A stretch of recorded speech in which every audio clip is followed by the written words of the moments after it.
রাজধানীর মগবাজারে ৮ দিন হাসপাতালে এসির গ্যাস লিকেজে অন্তত ৬ নবজাতক শিশুর মৃত্যু হয়েছে। সংকটাপন্ন অবস্থায় রয়েছে আরও ৫ শিশু।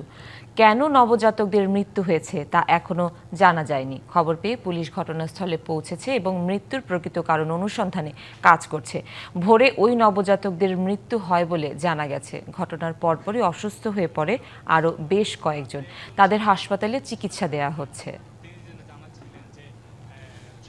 বাচ্চা যারা রয়েছেন তারা হঠাৎ করেই এই যে 11 জন মারা গিয়েছেন এটি তারা মেনে নিতে পারছে। রাজধানী ৮ দিন হাসপাতালে এসির গ্যাস লিকেজে অন্তত ৬ নবজাতক শিশুর মৃত্যু হয়েছে। সংকটাপন্ন অবস্থায় রয়েছে আরও ৫ শিশু। বিস্তারিত জানাতে হাসপাতাল থেকে যুক্ত হচ্ছেন সহকর্মী আহসান আল মামুন। মামুন, আপনি তো হাসপাতালে রয়েছে, কিভাবে ঘটল এই মর্মান্তিক ঘটনা? হাসপাতাল কর্তৃপক্ষ কি বলছেন? পুলিশের বক্তব্য জানতে চাই, জানাবেন।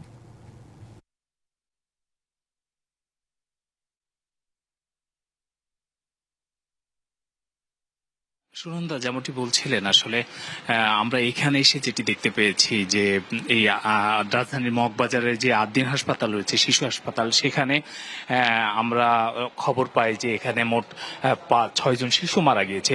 মূলত আমরা ফিল্ডে এসে যেটি দেখতে পেলাম যে এখানে এসে যেসব শিশু মারা গিয়েছে তাদের স্বজনদের সাথে আমাদের কথা হয়েছে এবং মৃত্যুবরণ করা ৩ জন শিশু কোলে করে তারা আমাদের সাথে কথা বলেছেন এবং তারা বলছেন যে মোট 11 জন শিশু মারা গিয়েছে, যেটি ৬ জন বলছিলেন আপনি কিছুক্ষণ আগে, কিন্তু স্বজনরা বলছে মোট 11 জন। এখন যে ওয়ার্ডটিতে রয়েছে, মূলত এই ওয়ার্ডটিতেই এই ঘটনাটি ঘটেছে। তারা যেটি বলছেন যে রাত ৩:৩০ থেকে এই ঘটনা ঘটে এবং ৫ জন শিশুকে এখান থেকে স্বাভাবিক মৃত্যু বলে বের করে নেওয়া হয়। বাকি ৬ জনের বিষয়ে তারা এসে জানতে পারেন যে এই ৬ জনও মারা গেছে এবং যখন জানতে পারেন যে একই ওয়ার্ডে তারা মারা গিয়েছে, তখন তাদের মনে আসলে সন্দেহ জাগে যে কি কারণে মারা গিয়েছে। মূলত দেখছেন যে এখানে যে এসিটি রয়েছে, এই এসিটি একেবারে অনেক পুরাতন এবং এই রুমটা একেবারে চারিদিক থেকে আটকা থাকার কারণে একটা ভ্যাপসা দুর্গন্ধ ছড়াচ্ছে, যেখানে আমাদেরই নিঃশ্বাস নেওয়াটা অনেকটা কষ্টকর হয়ে যাচ্ছে, আমাদের কথা বলাটা অনেকটা কষ্টকর হয়ে যাচ্ছে। সেখানে ৩ থেকে ৪ দিনের বাচ্চারা কিভাবে আসলে নিঃশ্বাস নিতে পারে? মূলত এই এসি বন্ধ থাকার কারণে গ্যাস হয়ে এই রুমে শ্বাস প্রশ্বাস জনিত যে সমস্যা, সেই সমস্যার কারণেই কিন্তু এই বাচ্চারা মারা গিয়েছেন বলে স্বজনরা দাবি করছেন এবং স্বজনরা বলছেন যে ৩-৪ দিন আগে থেকে তারা এই অভিযোগ দিয়ে আসছিল, কিন্তু সে বিষয়ে কর্তৃপক্ষ কোনো ব্যবস্থা নেয়নি এবং কর্তৃপক্ষের কাছ থেকেও আমরা এখনো পর্যন্ত কোনো সঠিক আনুষ্ঠানিক বক্তব্য কিন্তু নেওয়ার চেষ্টা করা হলেও কিন্তু তারা এখনো কেউ সরাসরি আনুষ্ঠানিকভাবে কোনো বক্তব্য দেয়নি আমাদের সামনে। এখানে গণমাধ্যম কর্মীরা রয়েছে, আমরা যেটি এখন পর্যন্ত দেখতে পাচ্ছি যে ওয়ার্ডগুলো দেখা যাচ্ছে, এই ওয়ার্ডে মোট 13 জন বাচ্চা ছিল, 13টি ফ্যামিলি ছিল, 13টি ফ্যামিলির বাচ্চা ছিল এবং ঈদ আসবে, সাথে ক্যাশব্যাকও আসবে। নিজের বা প্রিয়জনের জন্য কেনাকাটায় এবারও নগদ পেমেন্টে পাচ্ছেন দারুণ ক্যাশব্যাক। তাই যাই কিনুন, পেমেন্ট করুন নগদে।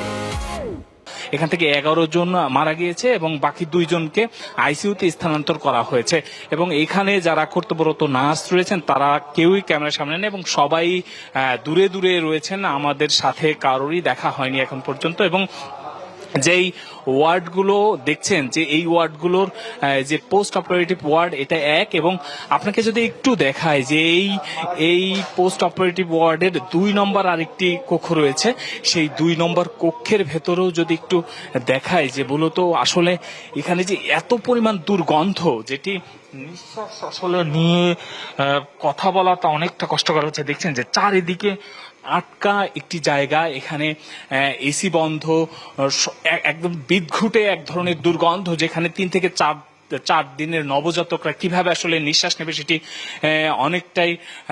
অনেকটাই প্রশ্ন হয়ে দাঁড়ায় যে এত বড় একটি ঘটনা বা এত বড় একটি বিষয় কিভাবে ধামাচাপা পড়ে রইল এবং এই বিষয়ে কেন কর্তৃপক্ষ নড়ে চড়ে বসলো না এবং এ ধরনের একটি ঘটনা আসলে সেটিরও কোনো সদুত্তর কিন্তু কেউ দিতে পারছে না।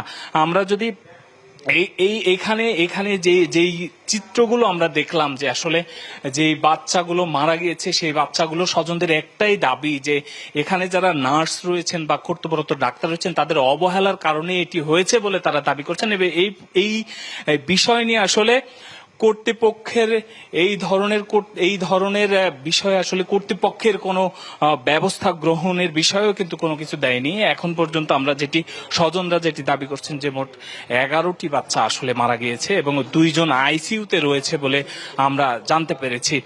সব মিলিয়ে কর্তৃপক্ষের আনুষ্ঠানিক বক্তব্যের পরে হয়তো আসলে আরো বিস্তারিত জানানো সম্ভব হবে এবং এখানে আইন শৃঙ্খলা বাহিনীর অনেকেই রয়েছেন, তারা আমাদের সাথে কোনো কথা বললে সেটি আমরা পরবর্তীতে জানিয়ে দিতে পারবো। তো 8 দিন শিশু হাসপাতাল থেকে এখন পর্যন্ত এই ছিল আমার কাছে সর্বশেষ। সুনন্দা।